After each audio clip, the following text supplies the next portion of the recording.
All right, so we have another one of these ex-convict alpha male bodybuilder guys, Cali Muscle, who has been around on YouTube for over 15 years, and he's gone through every genre of content, like fitness, pranks, motivational, rap, and mukbang, which was probably his last successful niche. But these videos were just gnarly, and he wasn't able to keep it up for very long. He'd basically just eat a bucket of fried chicken and act like a lunatic. Yeah, oh, look at that. Skin flopping off like Jeffrey Dahmer. Oh, right between the grill. Oh, right between the grill, boy. Oh, yeah. Get on that biscuit. Get on that biscuit, too.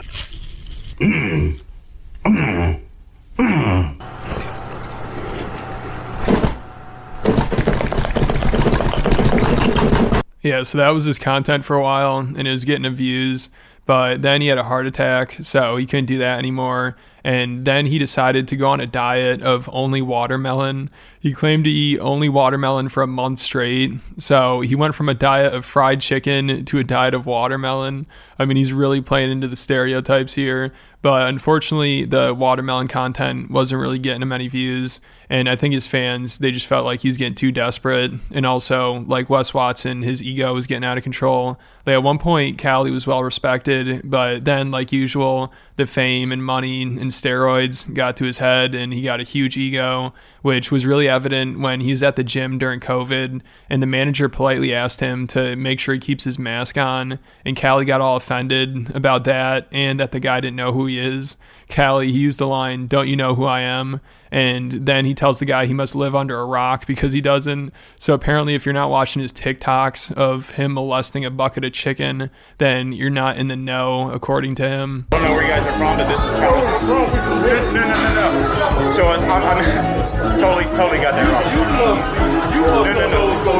So at this point, no idea. Because you're not in the know. Okay. That's why. Okay. Did he make a refund us and we'll go? No. So you took that the wrong way, and so that's my fault for saying it like that. That's totally my bad. How long So have you been here? 5 years. And you don't know us? No idea. So You know how many where people you come been at all? Huh? Rock, where you been? Under Okay, rock? so I'm gonna ask you guys to leave. We'll refund your money. Yeah, it's fine. That's great. Let's do that. So then Cali gets kicked out of the gym, and while he's standing out front talking about what just happened, some guy accidentally walks in front of him, and of course Cali gets all pissed off, and the guy's like, "Oh shit, my bad." And Cali, he pulls a knife out on the guy, and it's so funny because the guy just kind of laughs at it. You know, Cali's trying to be all intimidating and scare him, and pulls a knife out, and the guy's just like, "Dude, take it easy. It's not that serious." Goes business, man. We came giving them promotion, the advertisement. Excuse you, homie. Excuse you. Oh, my bad. You good? You good? Yeah, I'm good too. Yeah. I got you. What you mean? You ain't gonna tell me, homie. You good? What's Yeah, you good? What's up, man? I can't do that.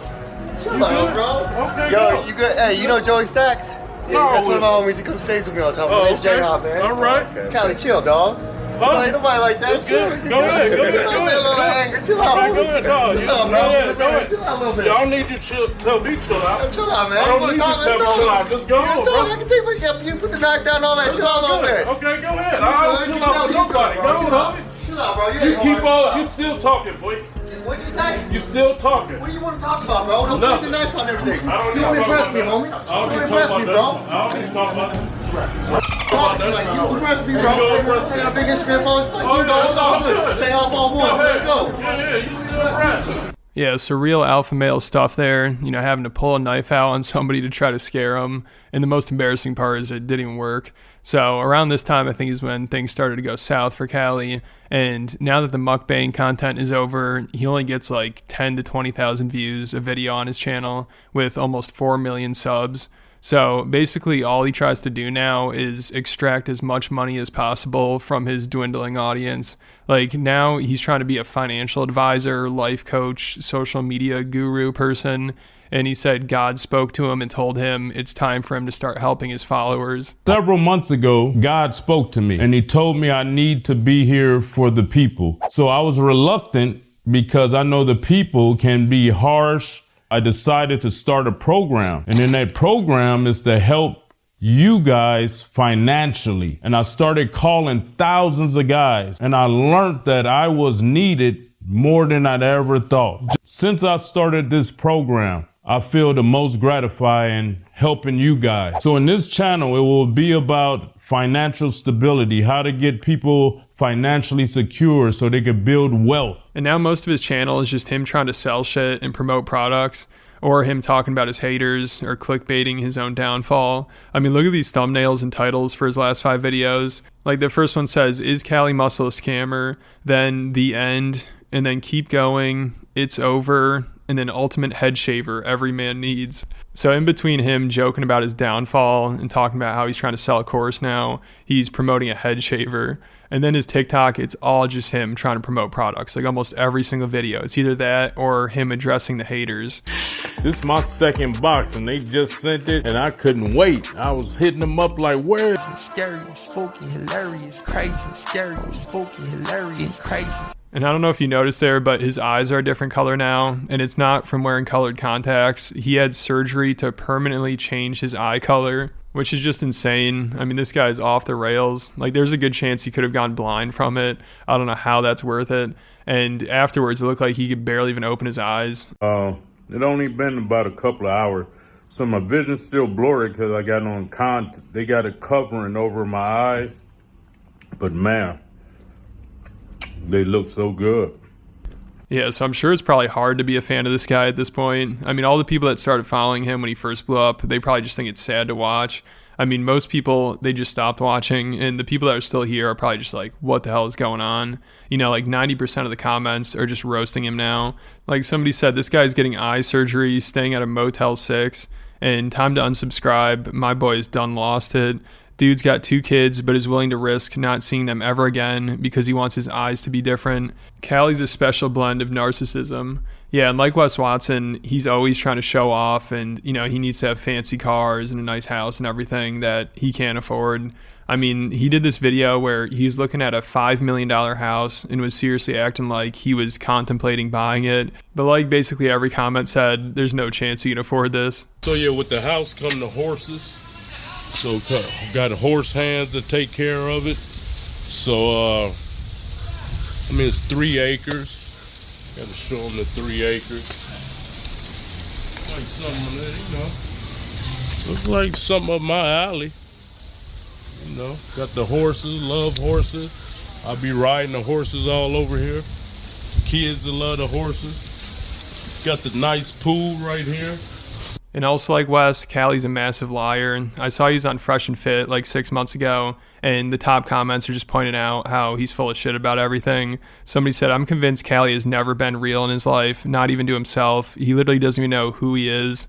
And I noticed he does this thing on podcasts where he goes on there and I'll be like, "Man, it's an honor to be on here. I'm a huge fan. This is a dream of mine. I'm so happy you had me on here." And then the hosts are like, "Dude, we've been trying to get you on here for years. Like, I've been reaching out to you forever, but you never respond." Thanks for having me, man. This is a dream. This is epic. Really? Yeah, this is epic. Because the thing about Cali Muscle is that I DM'd you. My girl said, she goes, "I remember right when I met you, you DM'd that guy asking for an interview, and I didn't get a response for like 4 years on Instagram." You a lie. On God, we can show right now. Soon as you DM me, I responded. I think that you might have a delay on your No, experience. so I responded. You And did, but so, like 4 years later. I'm opening your Instagram. No, so I responded. The first time I got DM that I saw, I got DM from you. I responded. Look at this. 2016, June 2016. Yo, Cali, I do a podcast called No Jumper. We have 200K on YouTube. Keep in mind, we're right now at 3.7 million. Wow. We interview a ton of rappers. Would love to get you in for an interview. Let me know. 2016? And then again in 2019. Just watched that back workout video and got reminded how bad I want to interview you. But thanks for having me. Firstly, I've been watching you guys' show since you started. Oh, thank you. You know what I mean? It's my #1 podcast. Appreciate so that, I brother. feel That like means a I lot. made it because I'm here. Yeah. Well, we've been trying to get a hold of you, bring you on minute, for like a year or two, bro. I don't know if Organic or Tall Guy told you, but like, bro, we had been trying to get you on for a minute. Never knew it. So I I never had my DMs open. Oh, right. That's what it was. I just now opened up my DMs when I started my program. Yeah, so you just tell he's full of shit. I mean, there's no chance he's been watching Fresh and Fit since the very beginning and watches every single episode. And he said he just opened his DMs like when he started his course. But on the No Jumper podcast, that was years before this, he's talking about DMing Adam. So he's just saying random shit. It's hilarious. And I'd imagine the only reason he cared to go on Fresh and Fit now is because he probably needs the exposure. I mean, his views are way down. And I see he's in this group now with Wes Watson called the Strength Cartel. And they just sell like creatine and supplements to their audience. And they get together and make videos every once in a while where they just record each other lifting at the gym and yelling about their haters. And him and Wes are just perfect for each other. You know, it's like they're trying to compete to see who can be the biggest lol cow. But Callie, he's got a lot of work to do. I mean, recently Wes stepped it up a notch, and one of his haters finally showed up to the gym, and apparently it was some autistic guy, and Wes just beat the shit out of him. If you want to hear about that, I recently talked about it on Patreon, along with Joe Rogan addressing the comedy commentary channels like mine, and David Lucas bombing at a roast, and a ton of other stuff. There are over 100 videos on there, well over 100. So if you want more content from me, exclusive content, make sure you check it out. There'll be a link in the description. But dude, you're right, dude. Yeah, the infighting amongst comedians, I didn't understand. People sent me, there was a clip from Mark Maron where he like said something about me in his comedy special. Yeah. And it was like Theo would interview Hitler. Right. And I'm like, well, it's kind of crazy that you say that. Well, he's dead, first of all. You can't. Well, also, the Nelk Boys just interviewed him.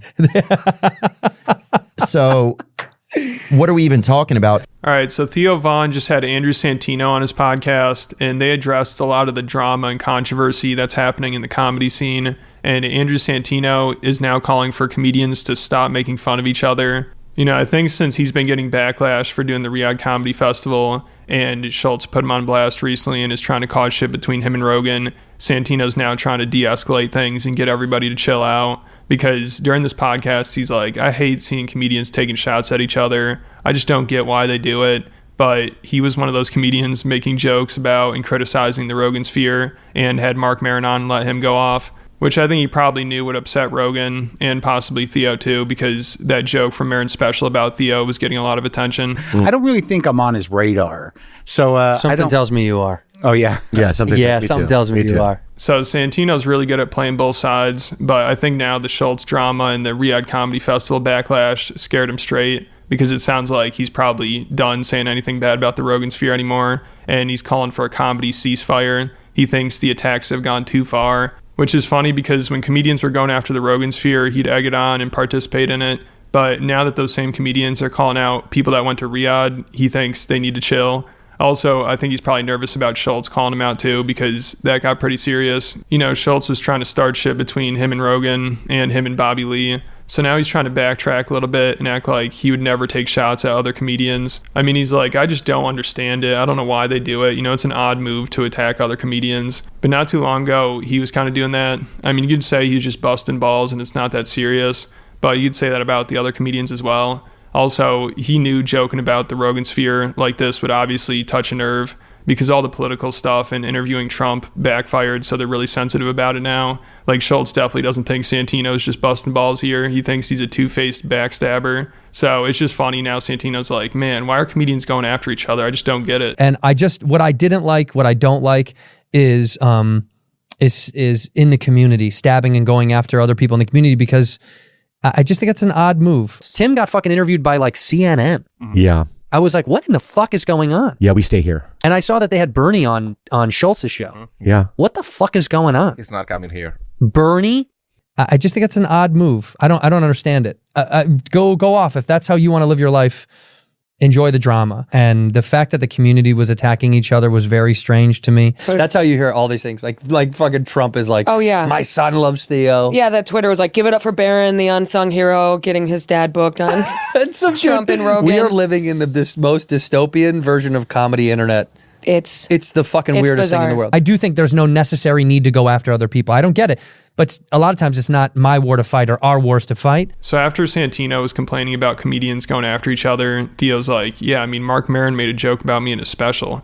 And, you know, Rogan claims this is what caused Theo to spiral, because then he bombed his Netflix taping a few months later, which he also talked about during this podcast, but he didn't blame it on Maron at all. He said the main problems were he just got off antidepressants And then also he's involved in some controversy because the DHS put out this video where they're promoting ICE and they used a clip of Theo in it. So he got a ton of shit from people. And then he told DHS to take it down because he didn't agree to it. And then because he did that, he got even more shit from people that are pro-ICE. So both sides were attacking him. And I guess he got so stressed out and paranoid about it, he couldn't focus on his special. And now he'll probably have to reshoot the whole thing, which he mentioned during this podcast. And Santino really wanted to hear about what happened. And when Theo mentioned the DHS video, Santino already knew about it. And he's like, yeah, it's ridiculous they'd take you out of context like that. It's so insane. But I bet part of Santino's kind of thinking, hey man, you probably shouldn't have gotten that involved in politics and had Trump on your podcast. You're kind of asking for something like this. I'm feeling good, dude. What's going on? I don't have to tour anymore.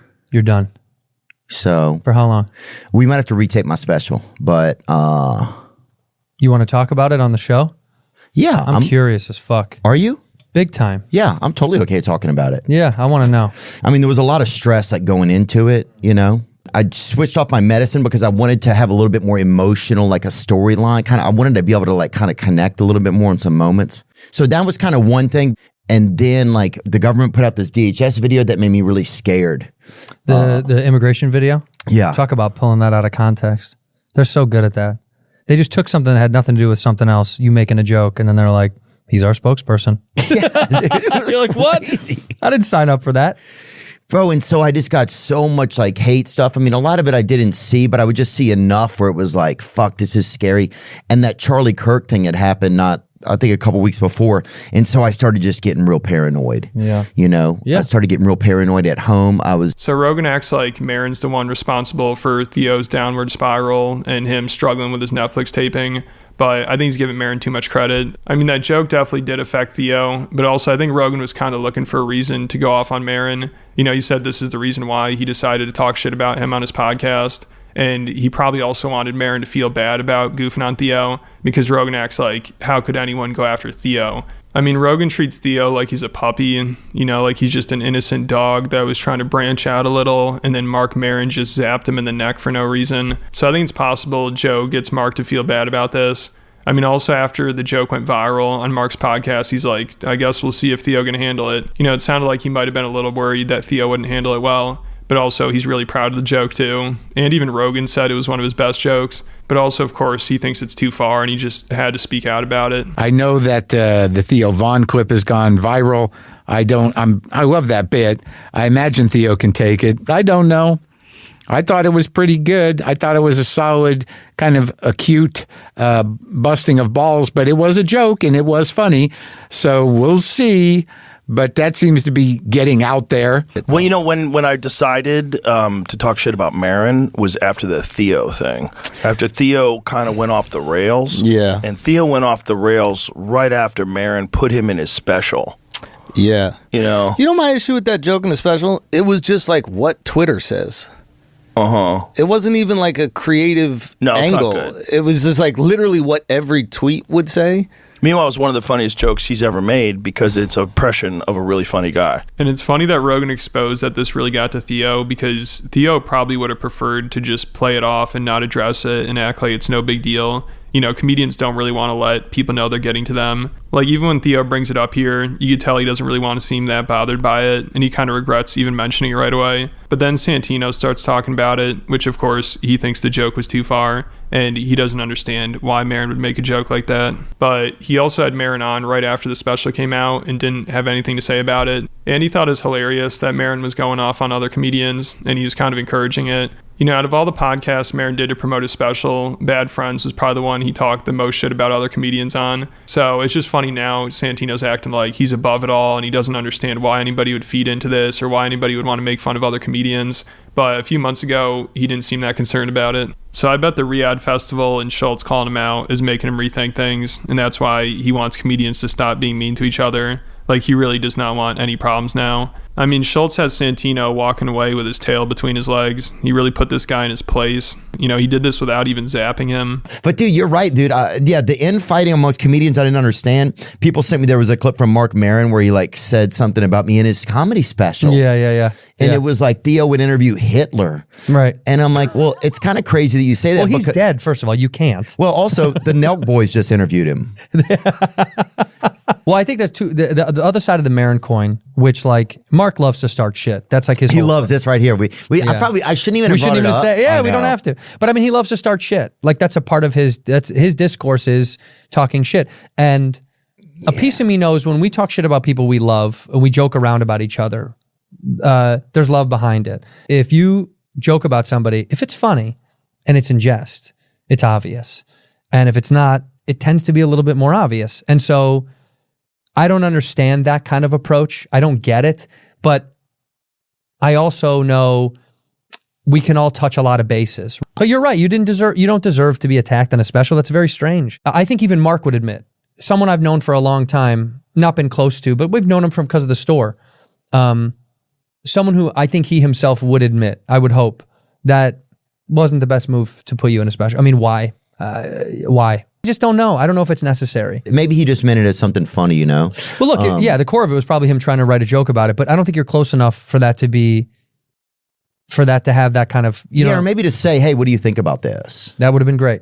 If you say to somebody, hey man, are you cool with me doing this joke? Yeah, so we'll see if they can work things out and prevent the last line of defense from imploding. You know, this can't be good for free speech. Like now Rogan's the one calling out comedians for making inappropriate jokes. So I think for the sake of free speech, Mark Maron needs to double down. You know, we can't have Joe Rogan attacking comedy like this. No, but let me know what you guys think about it all down in the comments. And then make sure you check out my Patreon. I just posted a new video about how Bill Burr and Whitney Cummings are still completely crashing out over the Riyadh Comedy Festival backlash. And Bill just keeps making it worse. He seems totally out of touch and has no self-awareness. So I don't know what he's thinking. It's unbelievable. But make sure you check it out. There are over 150 other exclusive videos. There's so much content on there. So if you like the channel, want extra content, it's definitely worth it. Make sure you check it out. There'll be a link in the description. Like I've been seeing a lot of comedians like trying to like separate themselves from Austin lately. Have you seen this? A lot of comedians that like use Joe and his millions of followers to boost their careers, that went on there to promote their specials, that performed at the club, like really used Joe's power and influence that he was very generous to give them. And all of a sudden there's like a little internet backlash. It's like, and now I see these comics like kind of vocally talking shit, that they would talk all this shit, by the way, behind closed doors, because it's what comics do, but like real like rat weasel shit. Because you let this guy enrich you, you used him for his followers, and now you see a situation where like they're getting backlash, and instead you pile on for self-salvation. Yeah. There's a lot of fucking weasels in this business, and it's good. I like to see it. I want everybody to know. All right, so it looks like the Rogan sphere is done holding back. The same day Rogan called out Mark Maron, Schultz also called out Maron, and every comedian that's turned on Rogan. So things are getting really interesting. You know, it seems like now Rogan's friends might have the green light to start trashing other comics. Because like I said in my last video, for a while, Rogan didn't want any conflict between them. He hates it, which is respectable, but we all know behind the scenes there's a ton of conflict, jealousy, trash talking, and backstabbing. So it's nice to see it all be put out in the open now. I mean, after the Riyadh Comedy Festival and comedians trashing the Rogan sphere, it's like we're in a comedy civil war now. Like Schultz, he went off on so many people during this. You know, like with Rogan, you could tell Schultz has also been holding this in for a while, and there's a lot of people he wanted to talk shit about. And it's hilarious because he brings up Bill Burr and Bobby Lee and Andrew Santino and the backlash they've been getting for doing the Riyadh Comedy Festival. And he's like, bad friends are in shambles. Go look at their comment section. Which is ironic because Schultz also performed at the festival and is getting called out in his comment section, but he's in complete denial. It's so funny. He's like, thankfully, our fans don't even care that we did the festival. But if you look at the comments on this podcast, it paints a different picture, and it's pretty similar to Bad Friends' comment section. But at least neither of them have it as bad as Bill Burr. You know, they'll be fine. Like, Schultz is right about that. I'm sure they'll always be making jokes about it, but this will blow over. And I don't think Schultz's fans really care as much as Bill's, especially. Like, this isn't really that surprising from Schultz, but it is hilarious watching him cope over it and act like Bad Friends fans are losing their minds and his couldn't care less. But I think he's just looking for a way to trash Andrew Santino and Bobby because they had criticized podcasts like Flagrant for having on politicians. Also, they had on Mark Maron, and he went off on Rogan while he was on there and the whole Austin scene. So I think Schultz is trying to use this as an opportunity to throw shade at them. And I know I ain't shit, y'all ain't shit. Well, that's the reason why we don't have any pushback, barely any pushback, is because we've never been the virtue signaling type. We've never been the ones out here. Like, there are people that are getting pushback, and like, based on some shit that they had said in the past, I kind of get it. Like, I'll be honest, I kind of get it. Yeah. You know, like, Burger's getting all this pushback, and it's like the first time I've seen in his career him not, like, aware of why it's happening. Yeah. Like, I saw him on Conan, and again, it's a clip, so I don't want to take clips out of context, but he's like, oh, these people are, like, sanctimonious cunts, and it's like, bro, you did say that Beyonce sold out for blood money. Yeah. For going to, like, an oil state. Yeah. And then you went to an oil state. So, like, now, I will say, that being said, we've received almost no criticism. You know, Bad Friends is in shambles. That comment section is crazy. You know what I mean? Like, all Bobby did is went there and showed his Yeah. showed his dick, and then It's Santino, progressive. he did an accent, and then they came back. It's not that crazy. Yeah, it's progressive. Leave him alone. Show your dick, Santino, do the accent, and then you come home. It is what it is. It's so funny, dude. Yeah, well, look, we got the best fans. And the comments are hilarious. People are like, did he just gaslight us into saying we don't care? Like, all I see in the comments are fans caring. So this was an interesting strategy. And then they also spent like 20 minutes ranting about how they don't care what people have to say about them doing the festival, while simultaneously addressing what everyone has to say about them doing the festival. I mean, like this comment says, Schultz has got to be the most bothered, unbothered person on the planet right now. So Schultz and Akash addressed the rules of the festival, you know, because a lot of people are criticizing comedians for censoring themselves for the Saudis, since there's a lot of stuff you can't joke about. But apparently Schultz and Akash didn't even read the rules or see what was off limits. Like, Schultz claims he didn't censor himself at all, and he'll say whatever he wants over there, and he thinks there won't be any repercussions. He's like, oh, they don't even really care about the rules, which, thanks to Tim Dillon, we know they actually do. You know, they take the rules very seriously, because obviously he got fired before the gig for making a slave labor joke on his own show. So maybe Schultz didn't censor himself while he was there, but we know for a fact there are topics that are off limits. People came up to me like, you know, you can't talk about X, Y, and Z, and I was like, what? I haven't even looked at this list. You can say we can't, but we're gonna. Yeah. And then you just deal with the repercussions of that, which are nothing. It's nothing ever. Yeah, but our jokes hit. No. What it is, it's people covering their asses there.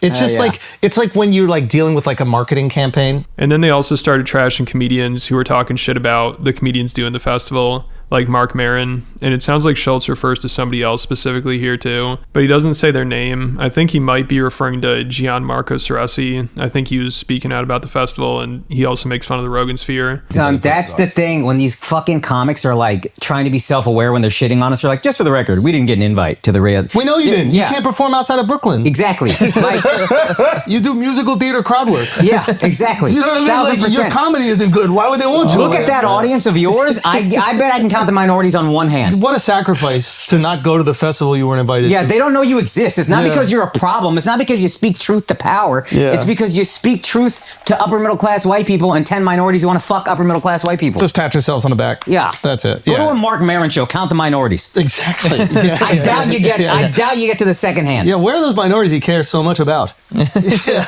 And then Schultz starts going in on comedians who have turned on Rogan, which he doesn't name anyone specifically, but it sounds like he has a lot of people in mind. So shit's getting serious. Like, Schultz goes off and calls them two-faced snake weasel rats, and he claims the comedians are just going with the tide. Like, they went on Rogan when it was more beneficial, and now that his podcast isn't what it used to be and public sentiment has shifted, comedians that were former guests of his are jumping on the hate train. It's like, and now I see these comics like kind of vocally talking shit, that they would talk all this shit, by the way, behind closed doors, because it's what comics do, but like real like rat weasel shit. Because you let this guy enrich you, you used him for his followers, and now you see a situation where like they're getting backlash, and instead you pile on for self-salvation. Yeah. Not get your boys back and refute some of the rumors that exist on the internet. Yeah. There's a lot of fucking weasels in this business, and it's good. I like to see it. I want everybody to know, because they're going to get canceled for some shit in the future. They're going to not live up to the purity test. And Joe's the type of guy that he would have had your back. He would have had you on the biggest platform in the world to explain yourself. He would have given you that opportunity. But now, you know, you're showing who you really are.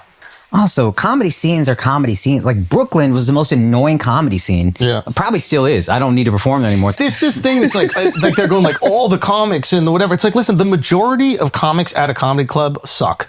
Okay? They do. I go to the cellar and roll my eyes at half of these motherfuckers before I gotta go on and mop up the bombs that they fucking do. Okay? Now, Joe can no longer do something for you, or Tony can no longer do something for you, because that's where it really comes down. When going on Joe Rogan made you a millionaire for 6 years in a row, all these comics were fucking quiet. They were complimentary. They were being so sweet because they wanted to get in. Now that going on Joe Rogan once doesn't automatically give you a career, and now that Kill Tony is focused on more like character-based people, now they no longer see their salvation in these two people. So now they're having these honest conversations. Oh, they're saying the R word a lot. Shut up, retard. Do you know what I mean? I'm seeing these comics. It's just so two-faced snake weasels, little rats. Yeah. And this is kind of who they are, though, to be honest. Like, these are the conversations they have in private, and then they kind of change face. So maybe it's even better that they're finally have the balls to be authentic.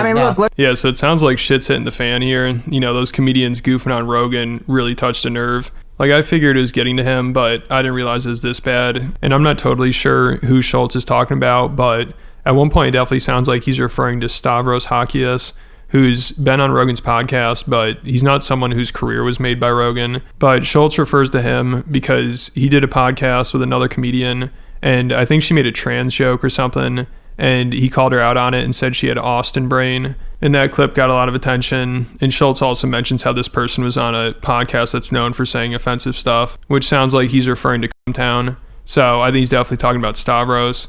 And also, it sounds like he could still be talking about Andrew Santino and Bobby Lee, you know, because they had on Marin and they also criticized the Rogan sphere. But then recently, Santino went on Rogan's podcast and did Kill Tony. So after that, people thought everything was fine between them. But now hearing this, it sounds like, who knows? You know, it sounds like Schultz thinks he's a backstabber.